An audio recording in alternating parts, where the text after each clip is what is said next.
Hello everyone, welcome to the Ozark Outpost in Dixon, Missouri. This will be Japan and the Commonwealth, July 42. Japan did its tech rolls to get stage 1 of jet fighters and stage 2 of improved factories. They weren't able to do any spy ring rolls. They weren't able to do any counter-espionage rolls.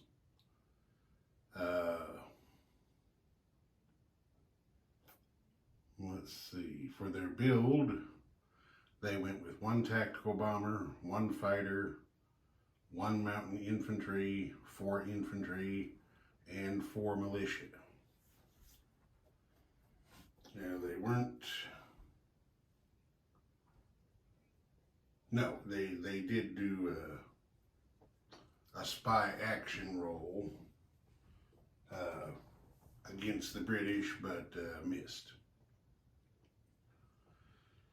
Then for double agent action, looks like the Soviet double agent rolled unexpected attack,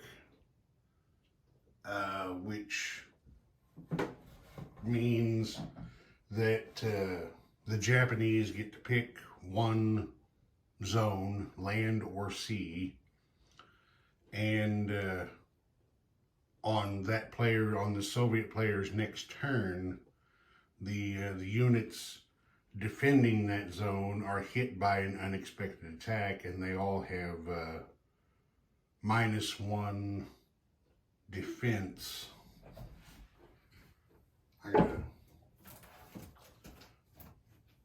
look at my own rules here. I'm pretty sure it's just on the first round, but I want to make sure I don't want to say the wrong thing. Let's see. Unexpected attack, yes. The first round of combat only. And that affects all units and all defensive actions. So, the Japanese, to help their German ally, decided to put this restriction on Oral Kursk. So, you see I've got a damage marker underneath the commander there to remind me that they're suffering a disruption on their next turn. So, if the Germans decide to attack that zone, all of the defenders will be -1 on the first round.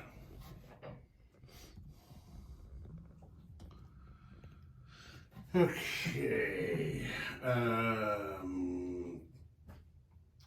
The British double agent rolled wrong coordinates. If you remember, that's where they're given wrong coordinates for convoy raiding, and whatever zone is chosen, therefore they cannot do any raiding on their next turn. And the Japanese chose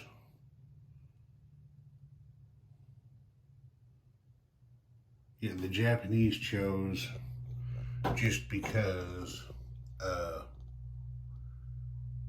one of their own sea zones down there, the South China Sea, I believe it was.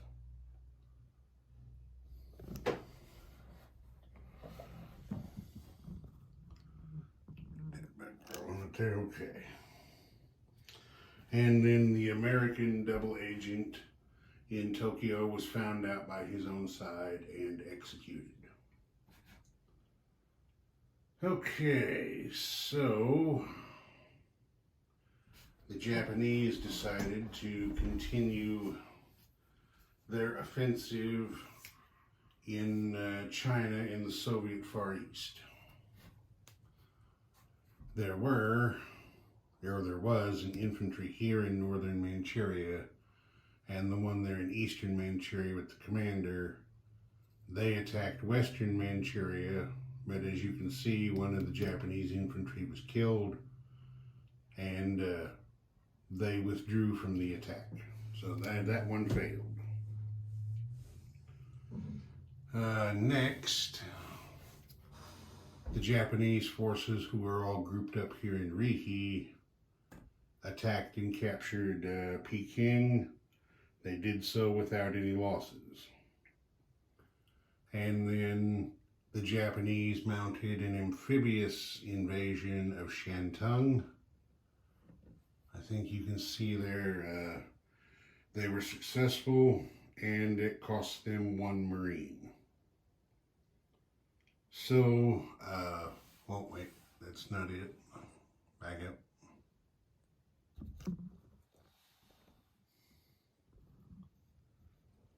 Or did I already do that one on another turn? Must have already done that one on another turn. Never mind. I was looking back here at Irkutsk, but I think that happened on a previous turn. So, as you can see there, the Japanese have expanded their hold on northern China, and are going to try and capture at least the zones that are worth something.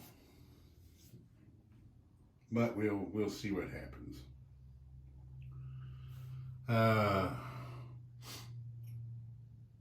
You can see here, I think, maybe I gotta zoom in a little more. They got some more air involved. There's a medium bomber over here that participated in the invasion of Shantung, and then he landed in Korea. There's a fighter down here that also came across for the same action. He didn't have enough moves to get to Korea, so he dropped 1 space down to Hunan for his landing. Alright, and then the Japanese, of course, put their aircraft for their build over here, the infantry down there, and then the 4 militia that they built, they used down here in the Money Islands to reinforce the 3 positions they hold here that have oil wells, which would be Dutch New Guinea, Borneo, and Sumatra. Alright, the Japanese spent 5 oil and collected 7 for a net gain of 2.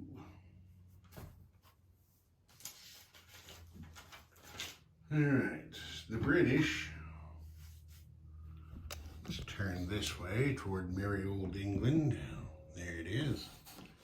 The British decided to start off their turn by spending £9 to repair the damage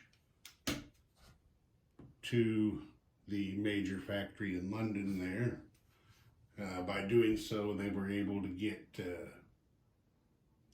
have 2 tech rolls instead of just 1 for the major factory over in Canada. And it's, it may have paid off. Anyway, they got stage 1 of radar to start that technology. They did a spy roll and missed on counter-espionage. They eliminated a Soviet spy in London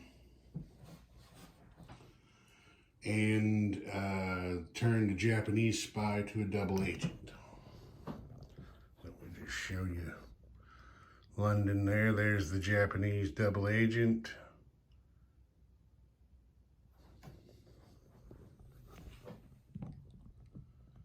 Okay. For their build, since they spent £9 repairing a factory, they only had £9 left, and they used that all for reinforcements for Eastern Egypt. They built 1 colonial infantry, 1 infantry, and 1 militia. Then the British tried to get back in the game and make some things happen, but it didn't quite work out the way they wanted it to. As you can see, they had all of their ships grouped up down here. They picked the guys back up from Portugal and came around for an amphibious invasion of Gibraltar, which, as you can see, failed. Just the British rolled very badly, and the Italians rolled very well. As a matter of fact, the only Italian loss was, I believe it was their, let me think.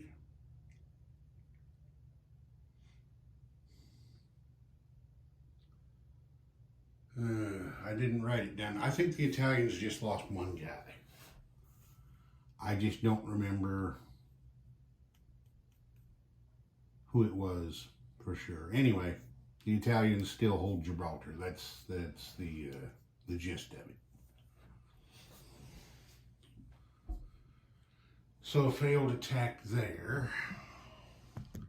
Then orders went out for Far East Command to get themselves into the war. Let's see. Yeah, I'm just going to do them in the order I have them written down. It's not going to matter. 2 of FEC's 3 transports loaded up 2 Marines and 2 infantry, and with an escort carrier, a destroyer, and the battle cruiser, they came over here and did an unopposed invasion of Italian Somaliland. Can't say for sure, but I would guess they probably have plans to do a bit more in East and possibly Southern Africa to have some revenge on the Italians. Then, since they are at war now, FEC's coastal sub that had been in this zone here, well, hang on a second, I'm going to do that different.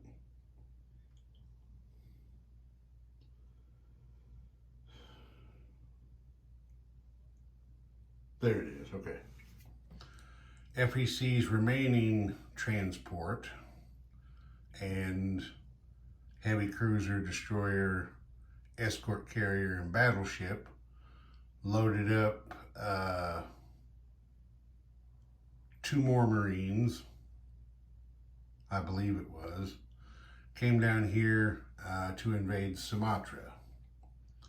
And the Japanese had just put some reinforcements in there, but as you can see, things didn't work out as planned.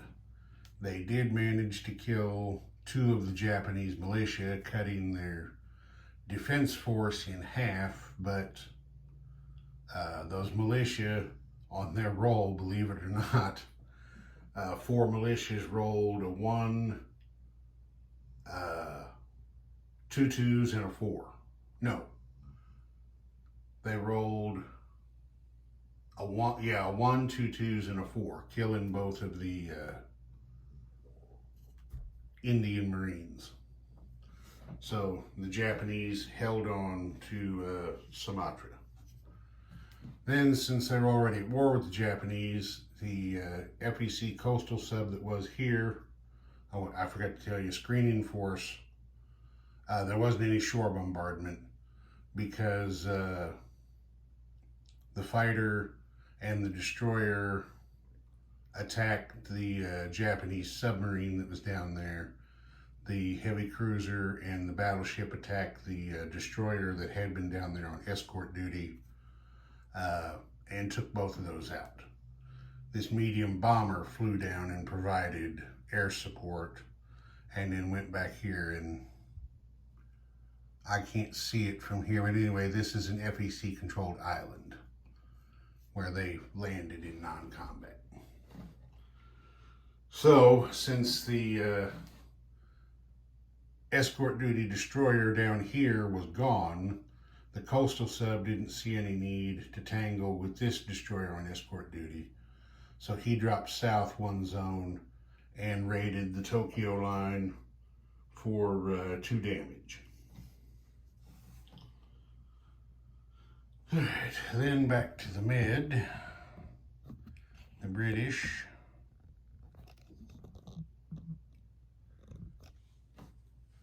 ventured out from eastern Egypt and attacked and captured Transjordan. There had been 3 infantry over here. They came over and made the attack by themselves with fighter support. The commander remained behind. So now the Italian oil in Iraq is still isolated. They still don't have a Lend-Lease path available to them to get that oil out and back home to Italy. All right, we shift back this way. This is a little disjointed. I actually played this turn last night right before I went to bed. It was pretty late and I was kind of tired, so I was getting things down out of order. I just realized a second ago I forgot to write down the builds for FEC and ANZAC, so I'll just talk about those when we get to place units. Anyway, we had another attack from Burma to Siam. FEC sent 4 Gurkhas and infantry down there, and they captured it without loss. So that means all of Southeast Asia is firmly in the hands of the Allies. Okay.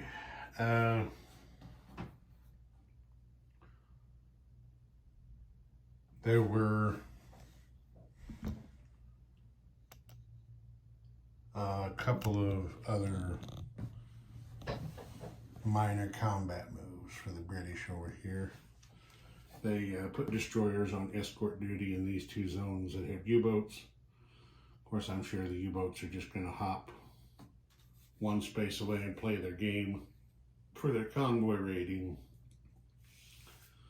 next turn, but you know, you do what you can. Okay, so the British, as I said, the British build went to eastern Egypt. So they're actually in pretty good shape there right now. They've got, 3 militia and infantry, 2 colonial infantry, 2 fighters, and a commander there. So yeah, they're in pretty good shape. And then of course they've got their 3 infantry here in Transjordan who can try to come over here and do something about retaking Iraq and the 2 oil wells there that the British lost access to. All right, FEC for its build did 2 Marines and 2 Gurkhas, which went there to Bengal. And then ANZAC for its build